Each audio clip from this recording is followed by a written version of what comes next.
नमस्कार। क्योंकि टीचर भी कभी स्टूडेंट थी चैनल में एक बार फिर आप सभी का स्वागत है। और जैसा कि आप सभी देख सकते हैं, ये कार का बोनट खुला हुआ है। आप सभी सोच रहे होंगे ये कार इस अवस्था में क्यों है। अवश्य ही इनकी गाड़ी ख़राब हो गई होगी। आप पूर्णतया सही हैं। अभी मैं बच्चों को उनकी नृत्य कक्षा के लिए ले जा रही थी और रास्ते में ही गाड़ी का ये जो टायर है आप देख सकते हैं क्या हालत हो गई है इसकी। ये देखिए पूरा फट गया है। और बच्चों की तो पिकनिक हो रही है गाड़ी में, परंतु मैं परेशान हो रही हूँ। वो तो अच्छा है ये सड़क उतनी व्यस्त नहीं है, अतः मैं प्रतीक्षा कर रही हूँ। सहायता बुलाई है, एक विद्यार्थी आने वाला है। देखते हैं कब तक आता है एवं क्या सहयोग करता है। आज का तो पता नहीं, परंतु कल ही मेरे साथ कुछ ऐसा घटा है जो मैं आप सभी के साथ बांटना चाहूँगी। मेरी स्कूटी की भी टायर पंचर हो चुकी थी 5-6 बार और उसके बाद पूर्णतया पस्त। अब उसकी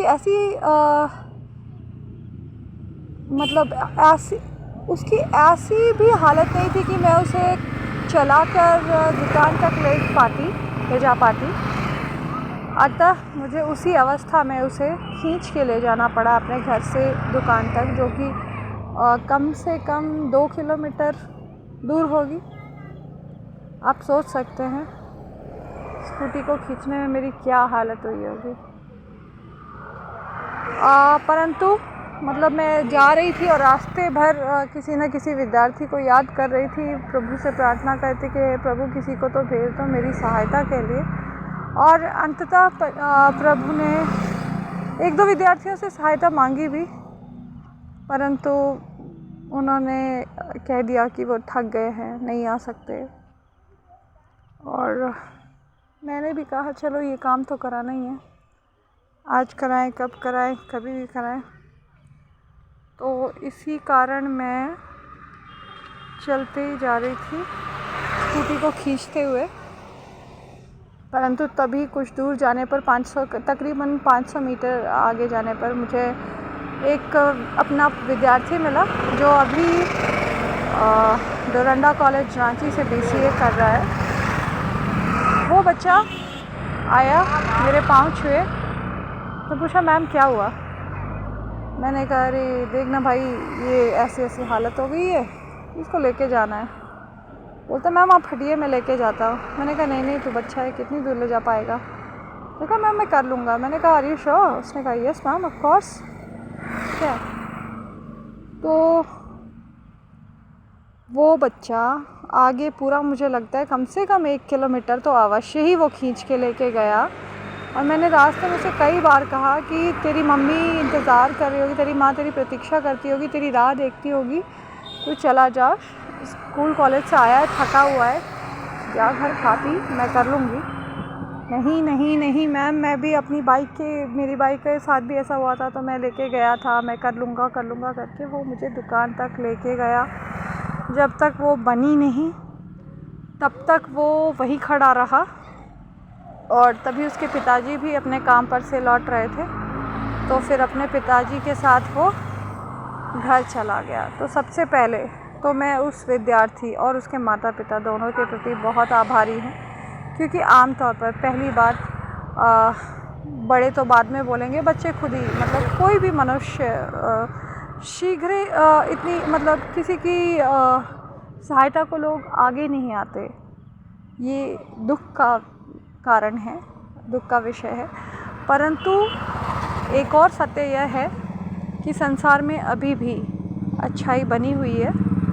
आज भी कम हो सकते हैं लोग ऐसे, परंतु हैं जो दूसरों की सहायता करने में आगे आते हैं। तो वो विद्यार्थी मेरे लिए आगे आया मैं पूर्ण हृदय से उसके प्रति आभारी हूँ।